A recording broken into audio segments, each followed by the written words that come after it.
사랑 많으시고 자비가 충만하신 하나님 아버지, 오늘도 우리와 함께 해주심을 감사합니다.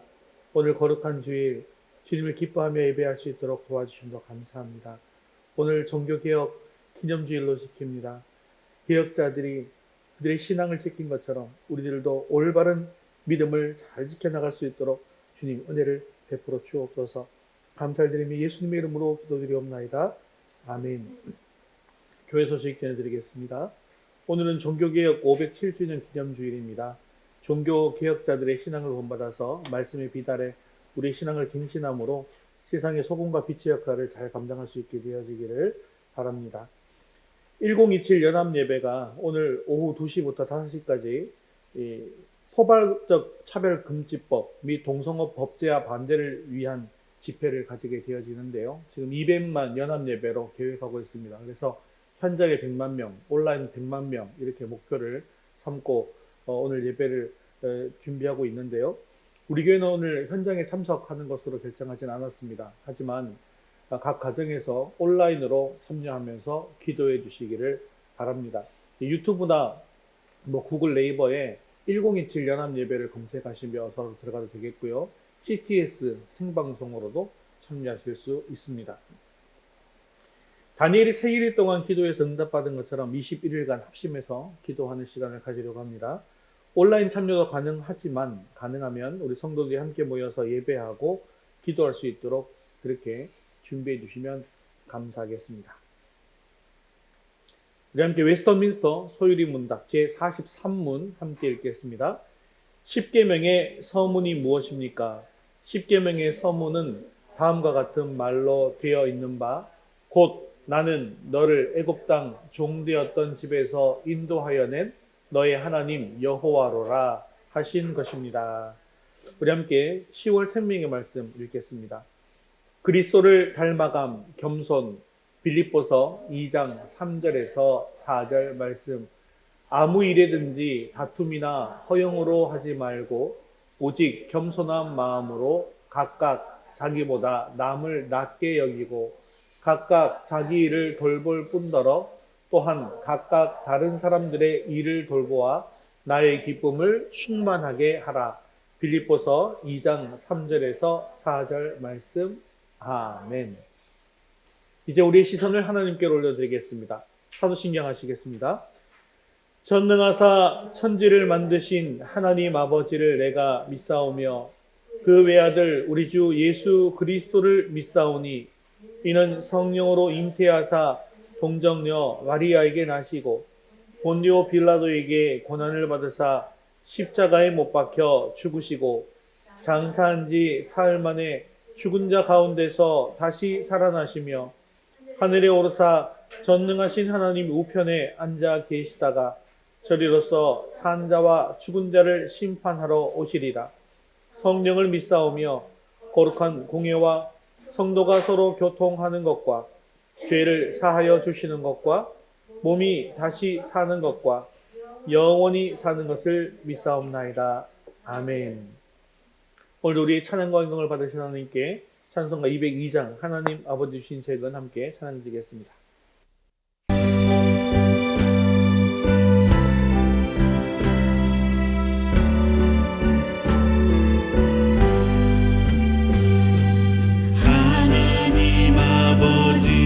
주시는 위하고 중하신 말씀일세 기쁘고 반가운 말씀 중에 날 사랑한단 말 참 좋도다. 주께서 너를 사랑하니 즐겁고도 즐겁도다. 주께서 너를 사랑하니 나는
즐겁도다 즐겁도다 주께서 나를 사랑하니 나는 참 기쁘다 주 예수 날 사랑하시오니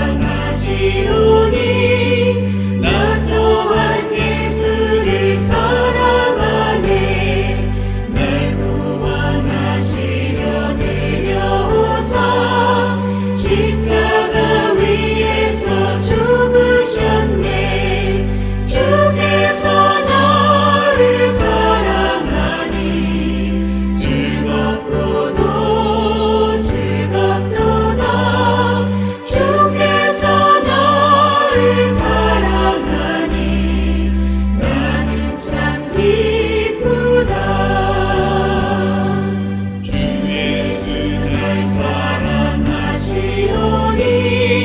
마귀가 놀라서 물러가네 주 나를 이렇게 사랑하니 그 사랑 어떻게 보답할까 주께서 나를 사랑하니 즐겁도다 즐겁도다 주께서 나를 사랑하니 나는 참 기쁘다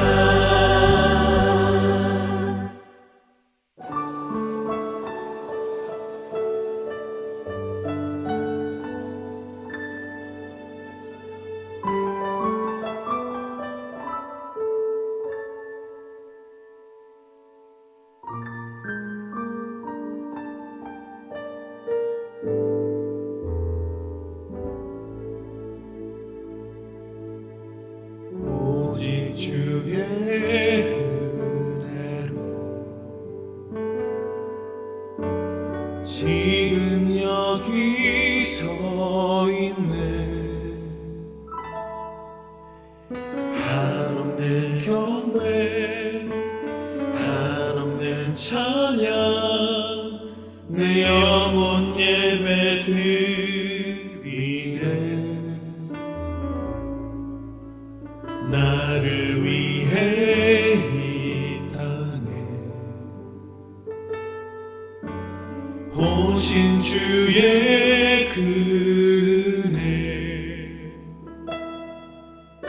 십자가 고통 이기신 주님 그 은혜 어찌 잊으리 주의 날 채우시네 주의 보게 하시네 살아가는 동안 은혜로만 살리 십자가 은혜로 오직 주의 은혜로 지금 여기 서 있네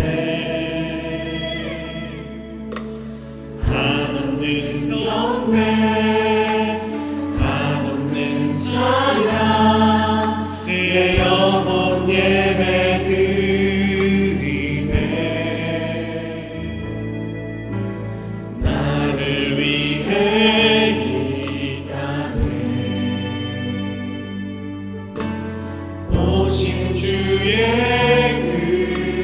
은혜 십자가 고통 이기신 주님 그 은혜 어찌 잊으리 주의 날 채우시네 주의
우리 모두 자리에서 일어나셔서 하늘의 문을 여시고 이것 가운데 임하시고 자생해달라고 우리 마음을 찬양드리겠습니다. 하늘의 문을 여소서 이곳을 주목하소서 주를 향한 찬양이 꺼지지 않으니 하늘을 열고 보소서 이곳에 임재하소서 주님을 기다립니다 기도의 향기가 하늘에 닿으니 우리 같이 마음으로 찬양합니다. 주여 임재하여 주소서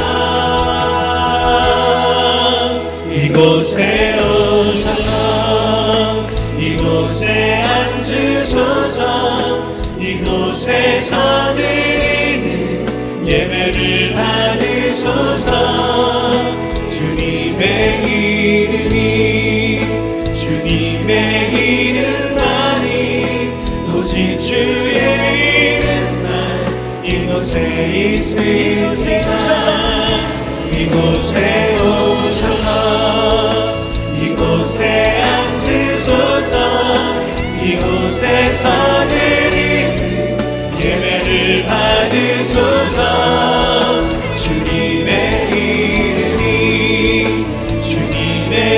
이름만이 오직 주의 이름만 높임을 받으소서 주님 오 주님 채우소서 주님 나의 잔을 높이 듭니다 하늘 양식 내게 채워주소서 넘치도록 채워 우리 사모하는 심령으로 함께 주 성령을 찬양합니다. 오 주님, 오 주님 채우소서 나의 잔을 높이 듭니다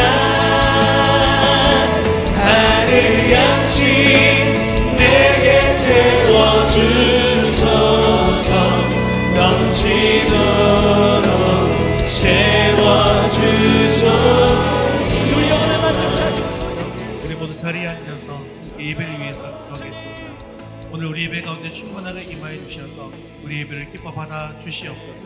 주님의 음성을 듣게 하시고 말씀을 통해 주님의 뜻을 이루어갈 결단이 있게 해달라고 함께 기도하신 후에 서지현 성도님 대표로 기도하겠습니다. 하늘 양식 내게 채워주소서 넘치도록 채워 우리 사모하는 심령으로 함께 주 성령을 찬양합니다. 오 주님, 오 주님 채우소서 나의 잔을 높이 듭니다 하늘 양식 내게 채워주소서 넘치도록 채워주소서 사랑과 은혜가 풍성하신 하나님 아버지, 오늘도 주님의 크신 사랑과 자비로 저희를 예배의 자리로 불러주시며 감사드립니다. 이 자리에 모인 저희 모두의 마음을 주님께 향하게 하여 주시고 저희가 드리는 예배가 오직 주님을 기쁘시게 하는 예배가 되게 하도록 인도하여 주세요. 주님, 저희는 연약하고 부족하여 많은 실수와 넘어짐 속에서 살아가지만 디모데후서의 말씀처럼 저희는 주님을 알고 또 저희의 모든 것을 주님께 의탁할 수 있음을 고백합니다. 주님께서 끝까지 저희를 지켜주실 것을 확신하며 이 시간 겸손한 마음으로 주님 앞에 나아가오니 저희의 연약함을 주님의 손에 맡깁니다. 저희가 주님의 능력과 사랑 안에서 강해지고 믿음으로 승리할 수 있도록 저희를 붙들어 주세요. 이 시간 저희 교회를 위해 간절히 기도드립니다. 주님, 저희 위더스 교회가 신영동 지역뿐만 아니라 이 세상 속에서 그리스도의 사랑과 진리를 전하는 데 쓰임받는 교회가 되게 해주세요. 서로 사랑하며 섬기는 교회, 주님의 말씀 위에 굳건히 세워진 교회가 되도록 저희 공동체를 축복해 주세요. 또한 교회의 모든 사역과 계획이 오직 주님의 뜻 안에서 이루어지기를 간구합니다. 저희가 함께 하나님의 일을 이루어 나가는 동안 모든 것이 주님께 영광 돌리는 길이 되게 해주세요. 특별히 말씀을 전하시는 목사님을 위해 기도드립니다. 주님, 목사님의 마음과 생각을 지켜주셔서 언제나 하나님의 지혜와 사랑 안에서 말씀을 준비하고 전하게 해주세요. 오늘 이 시간에도 주님의 성령으로 목사님이 붙들어 주셔서 선포되는 말씀이 저희에게 힘과 위로가 되게 하시고 그 말씀을 통해 주님의 뜻을 깨달아 삶 속에 실천하게 해주세요. 목사님의 건강을 지켜주시고 날마다 주님과 사랑과 은혜로 충만하게 채워주시기를 간구합니다. 주님, 이 예배를 통해 저희 모두가 주님과 더 가까워지기를 원합니다. 주님의 뜻이 이곳에 충만하게 임하게 하시고 주님을 향한 사랑이 저희 마음 가운데 가득 차게 해주세요. 예배 후에도 저희가 그리스도의 제자로서 세상 가운데 빛을 발하며 주님의 사랑을 나누는 삶을 살도록 인도해 주세요. 이 모든 기도를 주님께 올려드리며 우리 주 예수 그리스도의 이름으로 기도드립니다. 아멘.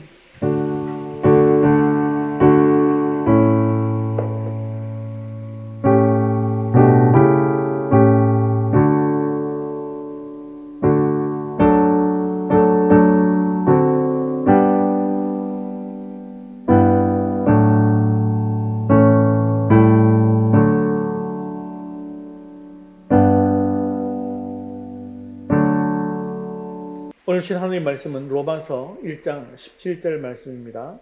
로마서 1장 17절 말씀 신약성경 329면에 있습니다.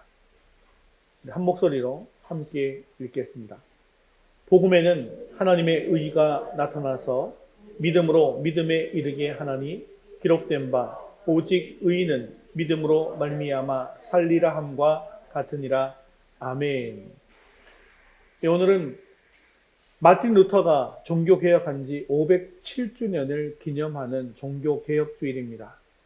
1517년 10월 31일 43세의 루터 교수는 비텐베르크 대학 정문에 당시 카톨릭 교회의 타락상을 준엄하게 비판하는 95개의 조항의 반박문을 붙였습니다. 이 사건이 도화선이 되어서 종교개혁이 시작되었고 그 종교개혁의 열매로 지금의 개신교인 기독교가 탄생하게 된 것이죠.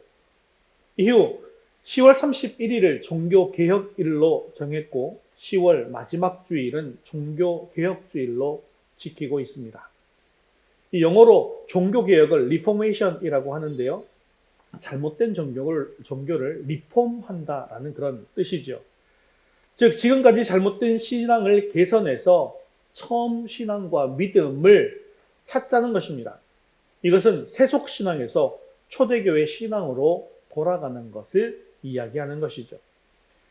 종교개혁은 교회 역사에 있어서 매우 중요한 의미를 가지고 있습니다.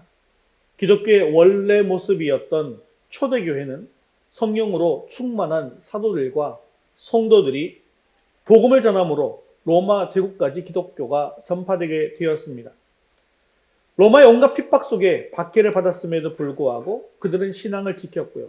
신앙을 지키면서 지하 동굴인 카타콤에 모여서 공동체 생활을 하면서 믿음을 지키고 예배를 드렸습니다. 그리고 수많은 순교자들이 나오기도 했지요. 그러한 많은 핍박 속에서도 믿음을 지킨 결과 주후 313년에 기독교는 로마의 콘스탄틴 황제에 의해서 국교로 인정을 받게 되었습니다. 그리고 그 후 교회는 아주 새로운 전기를 마련하게 되는 것이죠. 숨어서 가정이나 또 동굴에서 예배를 드렸던 사람들이 이제는 당당하게 어디서나 예배를 드릴 수 있게 되었습니다. 수많은 사람들이 교회로 몰려오게 되었습니다. 그로 인해 큰 예배당을 짓게 되었고 또 유럽은 기독교가 보편화되었습니다. 그뿐만 아니라 이제 교회가 세상의 권력까지도 장악하게 된 것이죠. 그런데 그렇게 교회가 권력을 장악하게 되면서 서서히 부작용이 나타나기 시작한 겁니다. 예배에 신비로운 요소들이 들어가기 시작했습니다. 그리고 마리아나 성인들을 숭배하고 더 나아가서는 성화나 성물들까지 숭배하면서 교회는 부패하기 시작했습니다. 예배가 또 신앙생활이 형식화되고 의식화되면서 급기야 동방교회와 서방교회가 예배 양식에 대한 견해 차이로 1054년에 분리되고 말았습니다. 그래서 11세기부터 동유럽과 중동 지역에 있는 동쪽의 동방교회를 그리스 정교회라고 하고요. 그리고 로마를 중심으로 하는 로마 교황이 다스리는 서로마 제국 안에 있는 서방교회를 로마 카톨릭 교회다라고 불리게 된 것입니다. 그 이후 유럽은 대체로 서방교회, 즉 로마 카톨릭 교회의 지배 아래에 있게 되었는데요. 시간이 지나면서 이 교회가 점점 더 부패해 가기 시작했다는 것이죠. 16세기 이전, 즉 루터 이전에서부터 가톨릭 교회 타락상을 비판해온 사람들도 많이 있었습니다.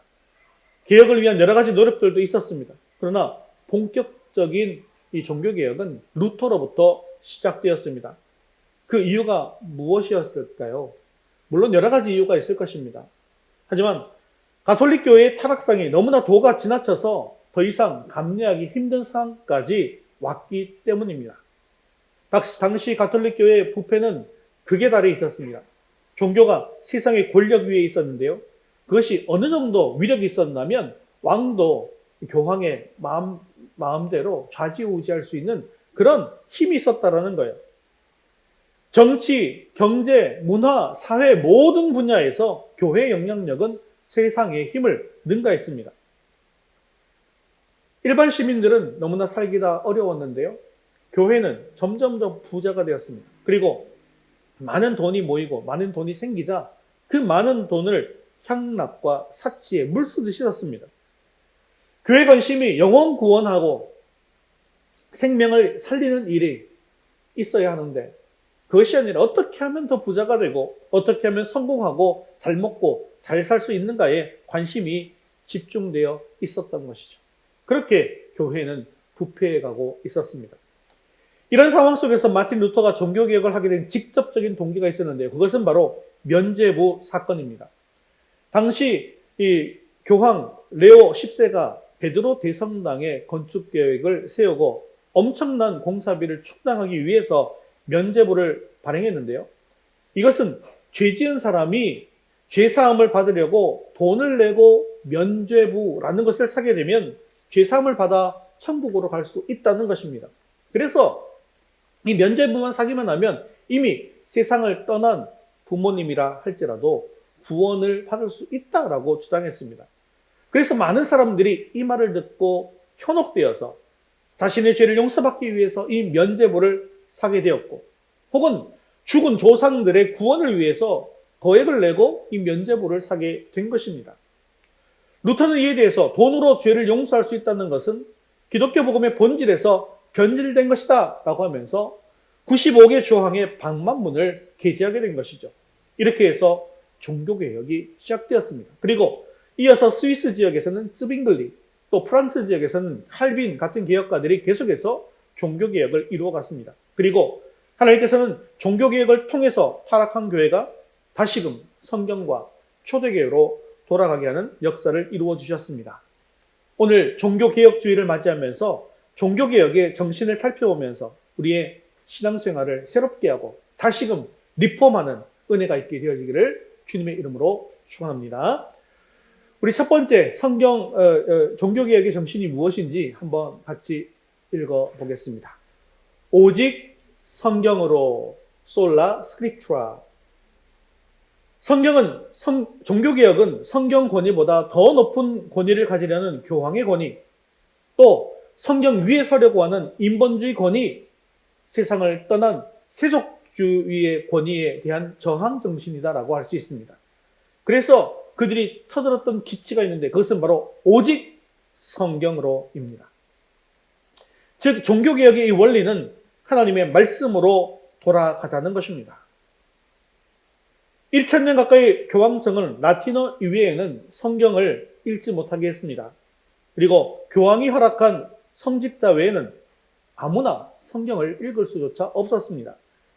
성경의 거룩성, 성경의 경건성을 수호한다라고 하는 명분이기는 했어요. 하지만 교황청이 성경에서 너무나도 벗어났기 때문에 그것이 잘못이다라는 것을 숨기고 싶었던 것입니다.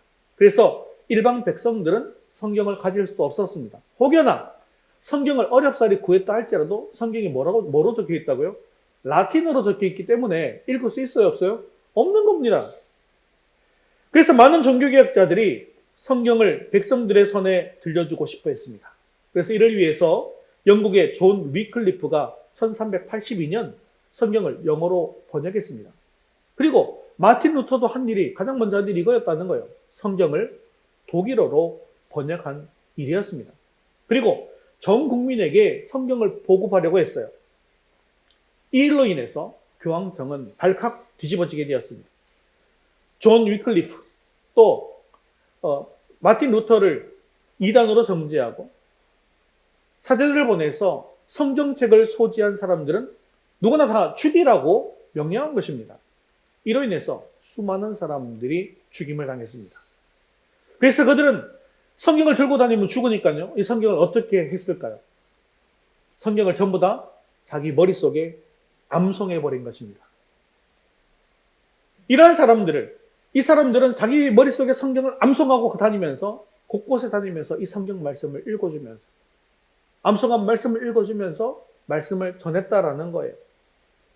그들은 일명 롤러드라고 불렀는데요.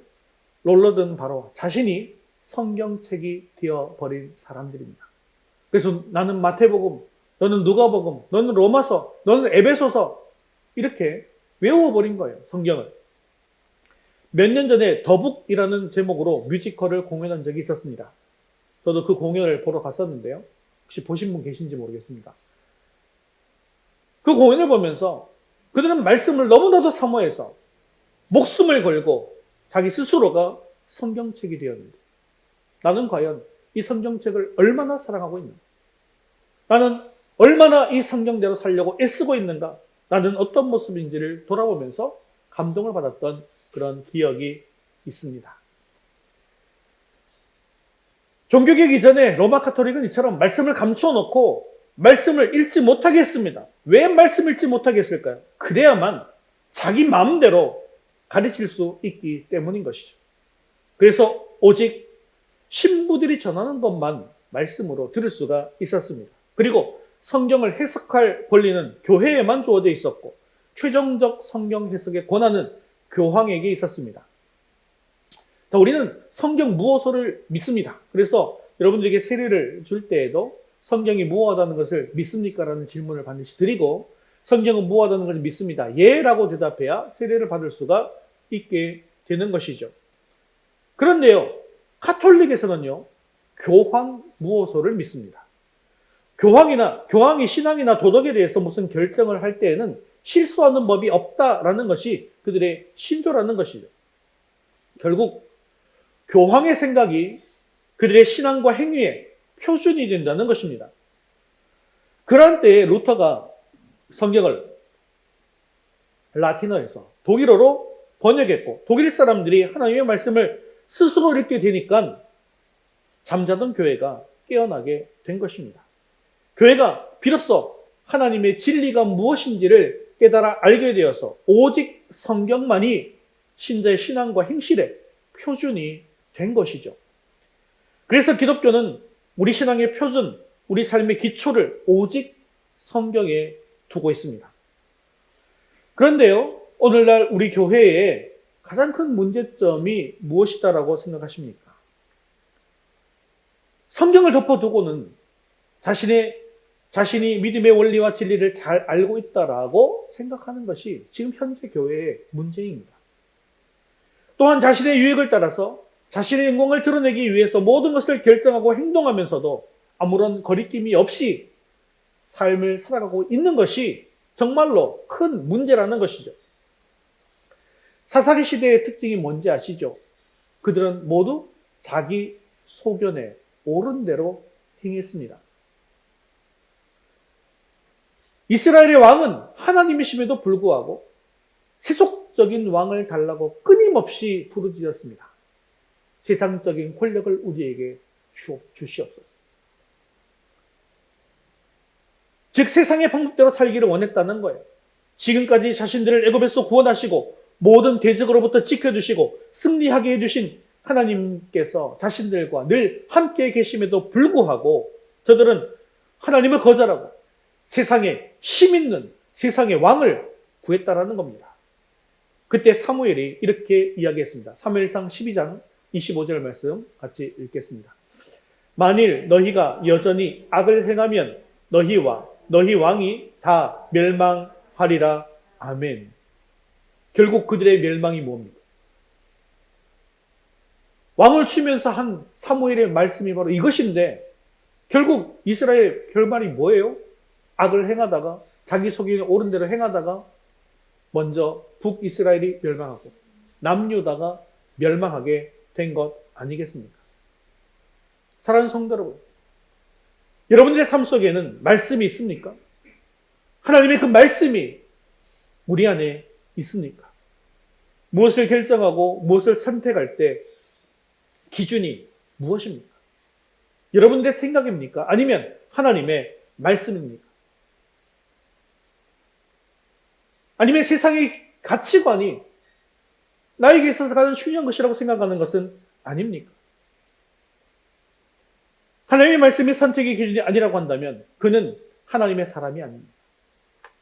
오늘도 종교개혁주의를 즈음해서 광화문 일대, 서울시청 일대에서 연합예배를 드리게 되었습니다. 가장 중요한 의제는 동성애를 옹호하는 포괄적 차별금지법을 반대하는 것이죠. 그런데 동성애는 성경에 죄라고 되어 있습니까? 아니면 괜찮다라고 되어 있습니까? 죄라고 되어 있는 것이죠.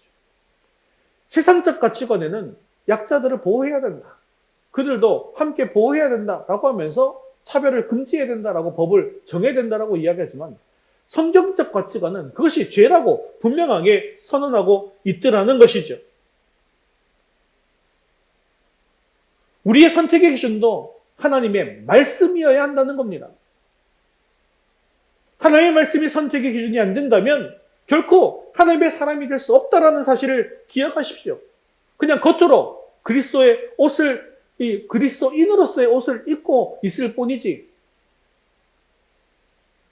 성경 말씀에 보면 하나님의 영이 없으면 하나님의 사람이 아니다라고 말씀하는데요. 그것은 하나님의 말씀이 없으면 하나님의 사람이 아니다라는 말씀과 똑같은 이야기입니다. 왜냐하면 하나님의 영이 가르쳐 주시는 것이 무엇입니까? 그것이 바로 하나님의 말씀이고 하나님의 영이 깨닫게 하시는 것이 바로 하나님의 말씀이기 때문입니다. 사랑하는 성도 여러분, 우리가 제대로 된 종교개혁의 후손들로 살아가려면 오직 성경으로, 성경의 권위를 내 생의 최고의 권위로 높이고 그 말씀에 굴복하고자 하는 믿음이 있어야 합니다. 나에게 좋으면 받아들이지만 나에게 불리하면 외면해버리는 이런 성경관이 아니라 성경 말씀대로 내가 100% 살려고 노력하지만 잘 살지 못할 때가 있습니다. 그렇지만 하나님의 말씀 앞에 철저하게 복종하고 말씀이 지시하는 대로 살아보려고 애쓰고 노력하는 삶을 살아야 한다는 것이죠. 성경을 성공의 목표 수단으로 삼지 말고 성공하는 것조차도 성경 말씀의 뜻이 아니라고 한다면 내려놓겠다라는 각오가 오직 성경으로라는 또 성경으로 돌아가고자 외쳤던 이런 종교개혁의 정신인 것을 기억하시고 말씀 중심으로 살아가는 저와 여러분 되시기를 주님의 이름으로 축원합니다. 우리 두 번째 종교개혁 정신 같이 읽겠습니다. 오직 은혜로. 당시 교황청에서는 백성들에게 하나님의 말씀의 진실을 가리고 있었습니다. 1517년 10월 31일 로마 가톨릭 사제이자 비텐베르크 대학교 신학 교수였던 마르틴 루터가 교황청이 면죄부로 구원을 거래하는 이 로마 교회 타락에 분노하면서 95개 조항이 담긴 반박문을 작성해서 주교에게 보내게 되었고 이 대학 교회의 정문에 붙임으로써 종교개혁이 일어나게 되었다라고 말씀드렸죠. 놀랍게도 이 문서가 공개된 지 2주 만에 전 독일의 영성 회복을 위한 신앙의 불길이 일어났습니다. 그리고 이 개혁의 불길이 순식간에 전 유럽으로 퍼져나갔습니다. 교황청은 이러한 개혁이 퍼져나가자 가장 큰 타격을 받게 된 것이 있었는데요. 그것이 바로 면죄부 사업입니다. 왜냐하면 더 이상 면죄부를 판매할 수 없게 되었기 때문이죠. 면죄부는 종교개혁 이전부터도 생전 행실로 천국에 이르렀을지 모르는 그런 모호한 고인들의 가족들을 위로하기 위해서 판매했던 것이었습니다. 우리 부모님이 돌아가시긴 했는데 착한 삶을 잘 안 사는 것 같아요. 그래서 천국에 갔을지 못 갔을지 잘 모를 것 같아요 라고 생각되니까, 그래서 이 면죄부를 사면 우리 부모님도 천국 갈 수 있다라고 판매했다라는 거예요. 그런데 가장 많이 면죄부가 발행되었던 것은 11세기에 교황 우르바노 2세가 십자군 이 전쟁에 참여를 독려하기 위해서 활용했는데, 이때부터 많이 발행되기 시작했습니다. 그래서 이 전쟁에 참여하는 군인들, 그리고 군부대에 지원금을 낸 후원자들에게도 이 교황의 권한으로 면죄부를 주게 된 것이죠. 그렇게 면죄부를 산 사람은 죽어도 지옥 가지 않고 연옥에도 머물지 않으면서 곧장 천국으로 갈 수 있다는 것입니다. 당시 사람들은 그것을 믿고 면죄부를 사기 시작한 것이죠.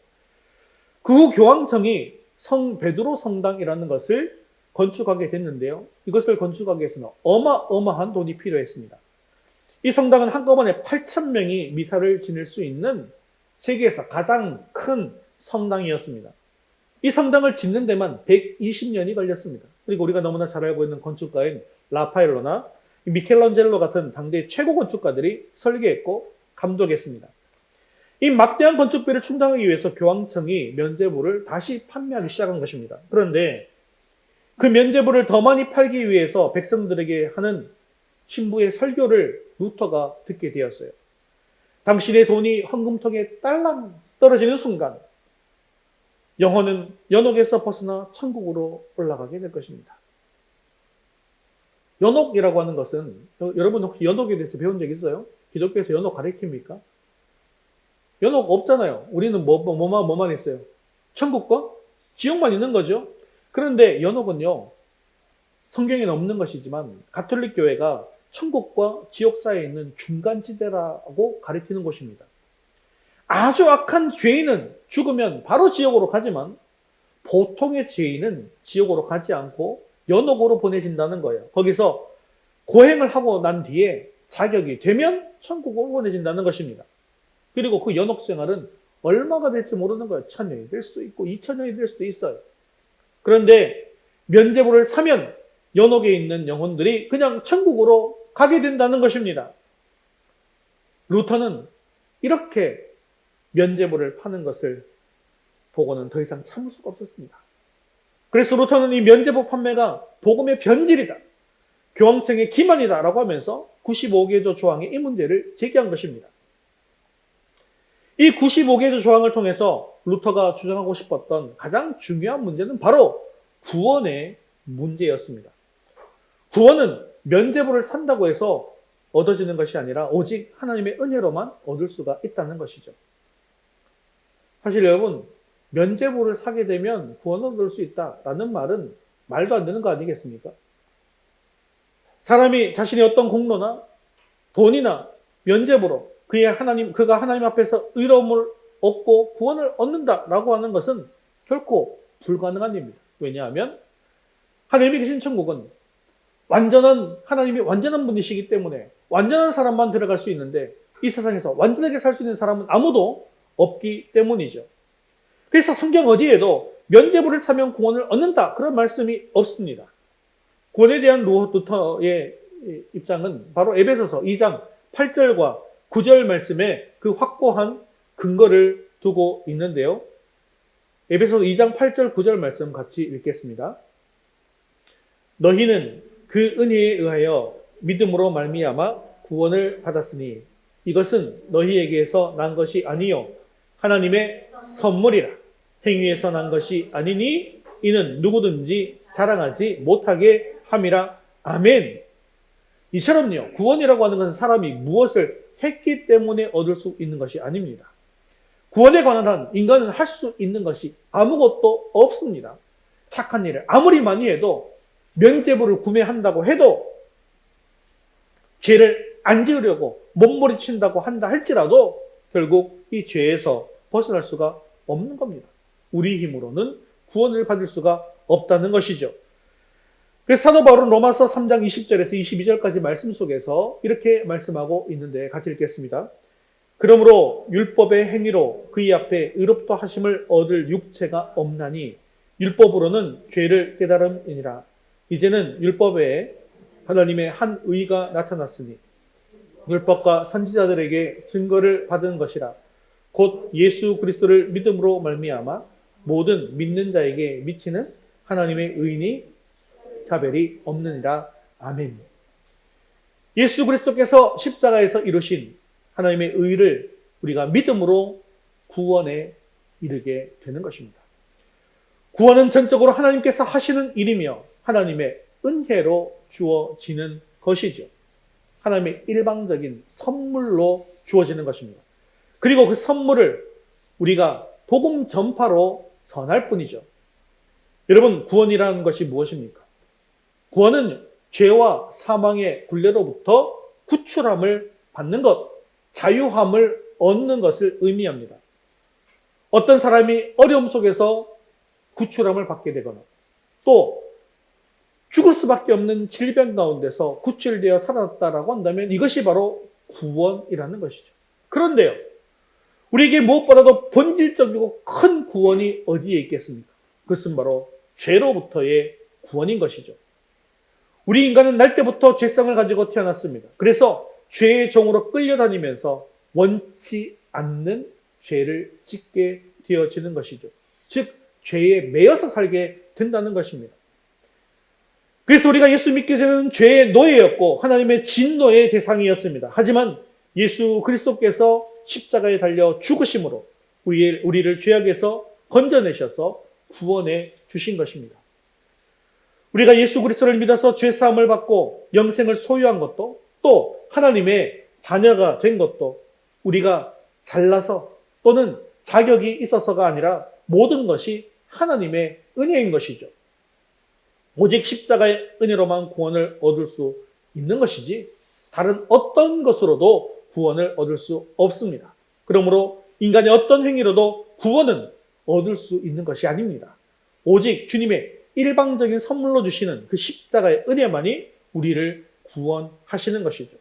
사랑하는 성도 여러분, 오늘도 우리는 하나님의 은혜로 하루하루를 살아가고 있습니다. 우리가 오직 바랄 것은 이렇게 하나님의 은혜인 것이죠. 우리 인간은 하나님의 은혜가 없이는 잠시도 살 수가 없는 것입니다. 은혜라는 말은 헬라어로 카리스라고 하는데요. 그 뜻은 받는 자의 가치나 공적에 관계없이 거저 주시는 것을 의미합니다. 정말 가치가 큰 거 있잖아요. 정말 가치가 큰 것. 이것은 절대로 돈을 주고 살 수가 없는 것이죠. 너무 귀하기 때문에 이게 없으면 살 수가 없기 때문에 공짜로 거저 주시는 것입니다. 여러분, 생명과 직결된 것이 있어요. 여러분, 공기는요 5분만 없어도 바로 죽습니다. 그런데 이 공기 거저 얻는 것 아니겠습니까? 누가 공기를 돈 주고 샀다라는 얘기 들을 수 있습니까? 공기는 값으로 계산할 수 없기 때문에 살 수 없는 겁니다. 너무나도 귀하니까 하나님께서 공짜로 주시는 것입니다. 여러분, 물이 얼마나 소중합니까? 물 없이 사람이 살아갈 수 있습니까? 없지 않습니까? 하지만 이것도 공짜입니다. 여러분, 햇빛이 얼마나 소중합니까? 하지만 이 햇빛도 공짜입니다. 생명과 직결된 정말 소중한 것들은 하나님께서 공짜로 주시는 것입니다.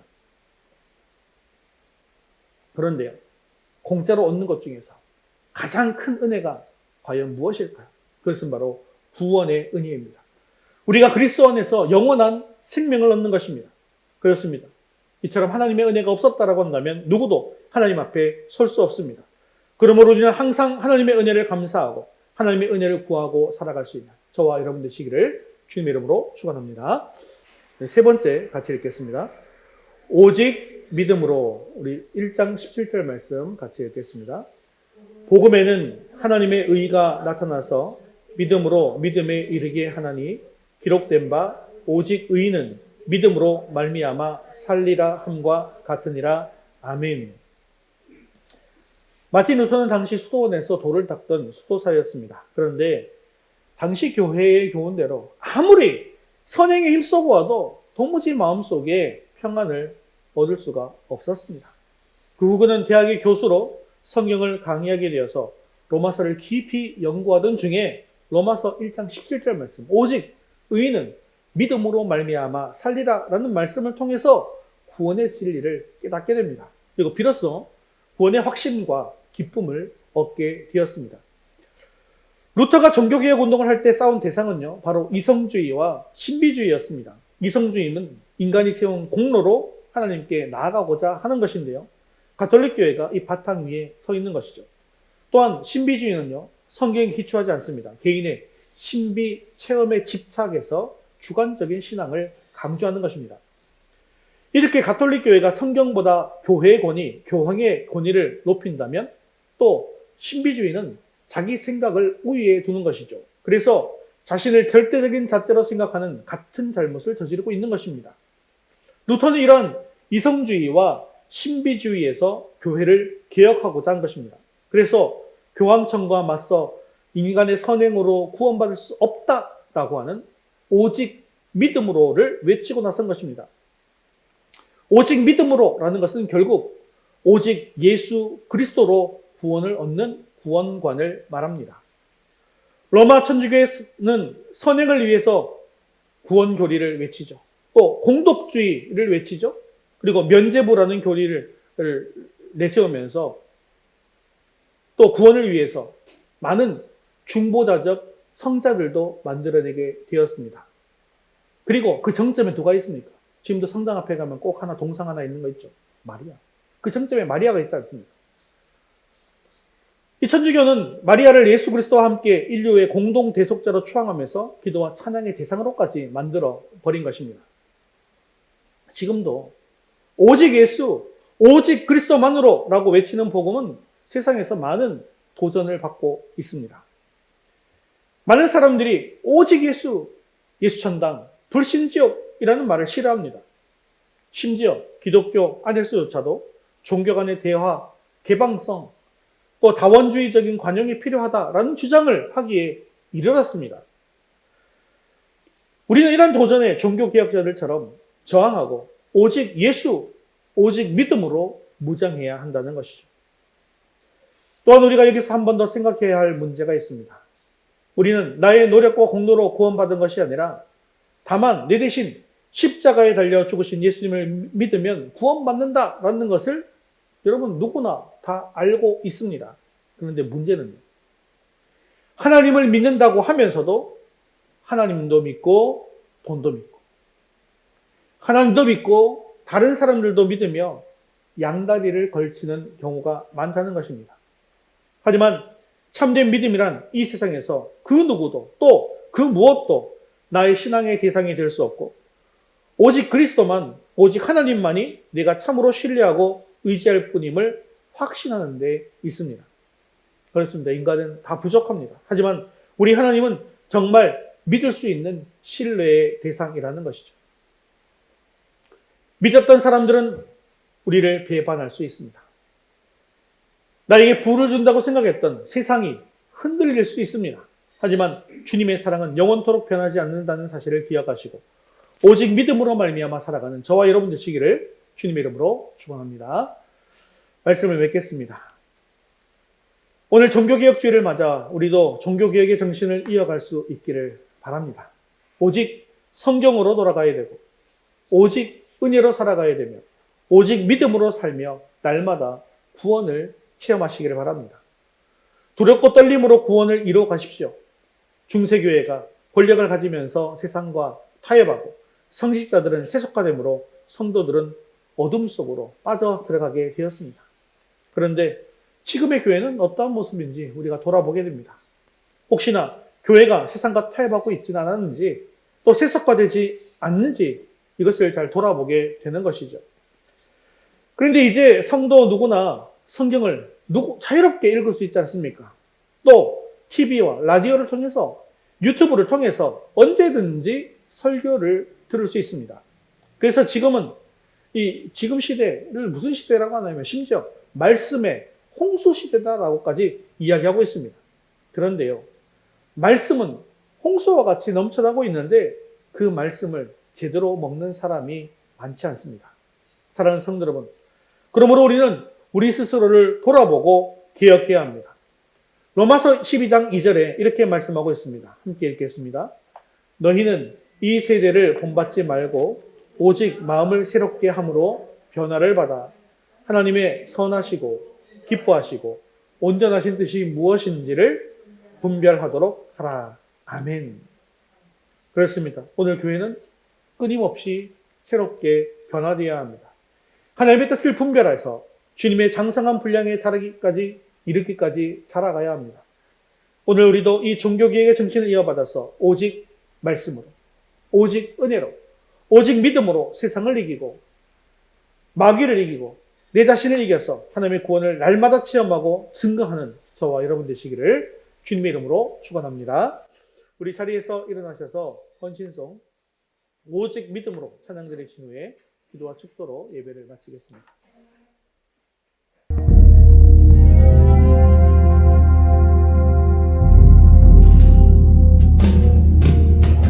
세상은 들리고 사람들은 변하여도 나는 주를 섬기리.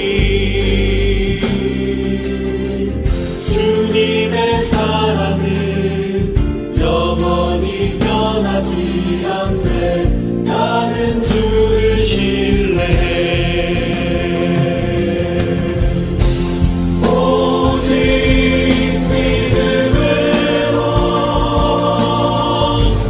믿음으로 내가 살리라.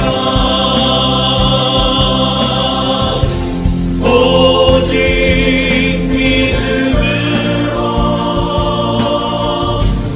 믿음으로 내가 살리라. 믿음 흔들리고 사람들 주를 떠나도 나는 주를 섬기리. 주님의 나라는 영원히 쇠하지 않네. 나는 주를 신뢰해. 오직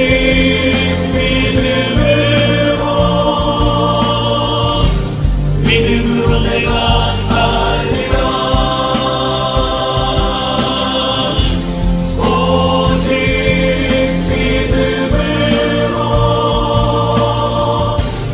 믿음으로 내가 살리라. 오직 의인은 믿음으로 말미암아 살리라. 오직 의인은 믿음으로 말미암아 살리라.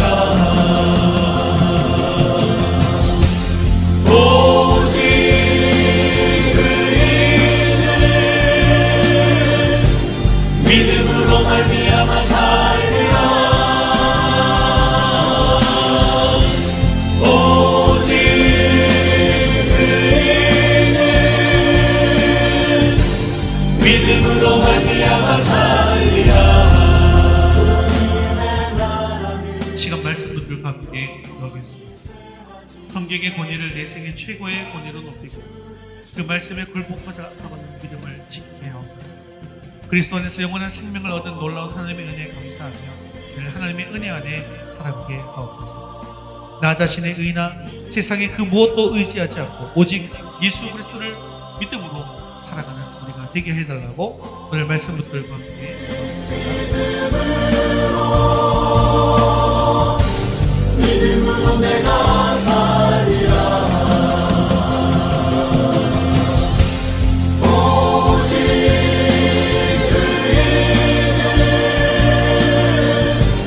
믿음으로 말미암아 살리라. 오직 의인은 믿음으로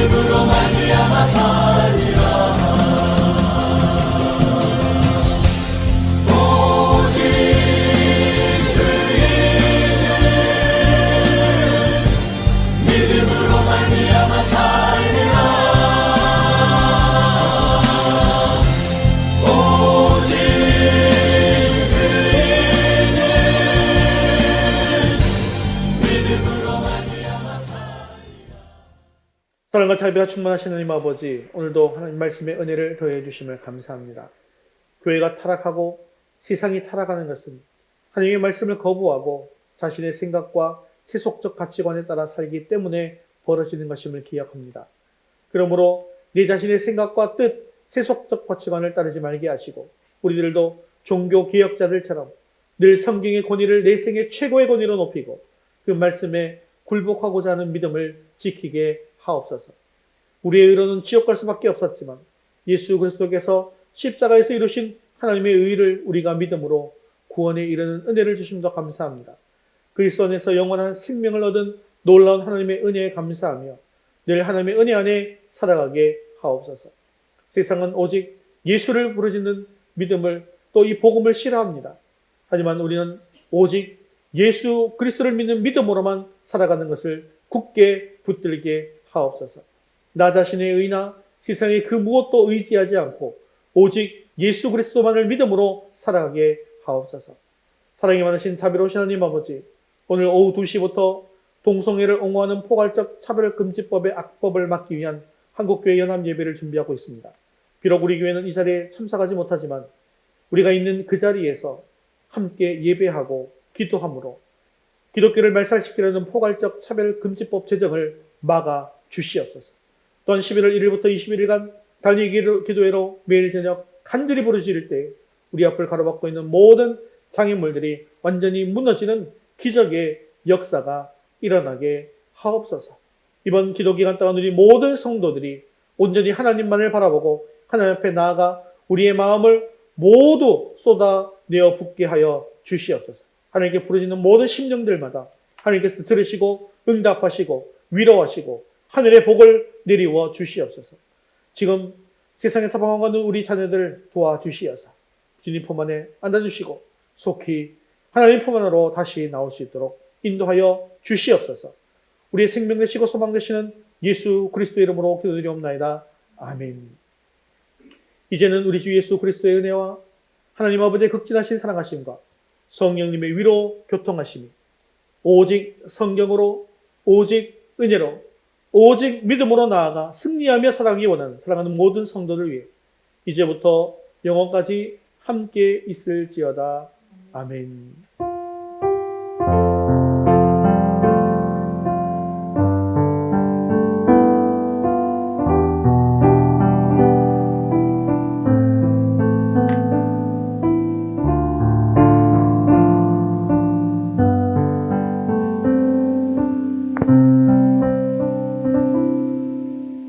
시월 파동 찬양 나를 통하여 찬양드리겠습니다.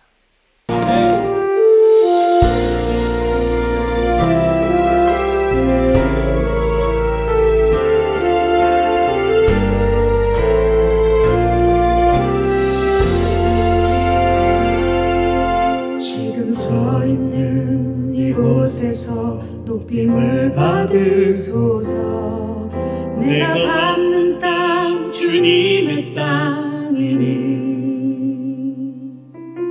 하늘이 주의 이름 높이 올리며 넓은 바다가 주를 노래해. 모든 만물 주를 경배해. 모든 입술 주를 찬양해. 천지를 만드신 만물의 통치자 높임을 받으소서. 내 평생에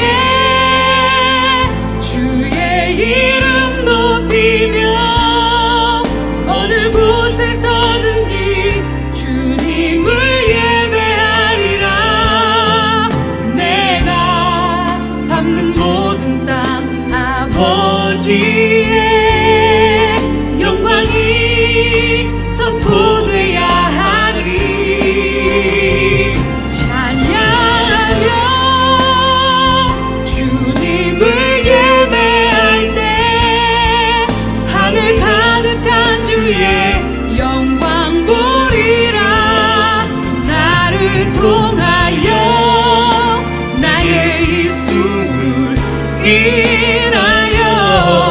주의 이름 높임을 받으소서. 모든 만물 주를 경배해. 모든 입술 주를 찬양해. 천지를 만드신 만물의 통치자 높임을 받으소서. 내 평생에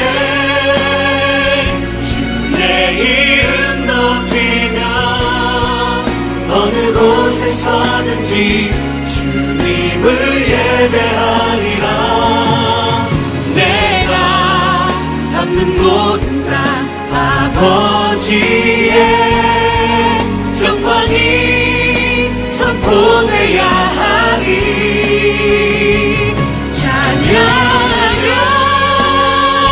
주님을 예배할 때 하늘 가득한 주의 영광 보리라.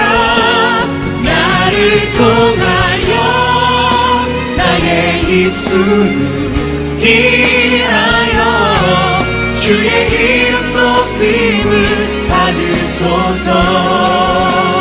나를 통하여 나의 입술을 인하여 주의 이름 높임을 받으소서. 할렐루야. 우리 하나님께 영광의 박수 드리겠습니다. 믿음으로 승리하는 한 주 되시기 바랍니다.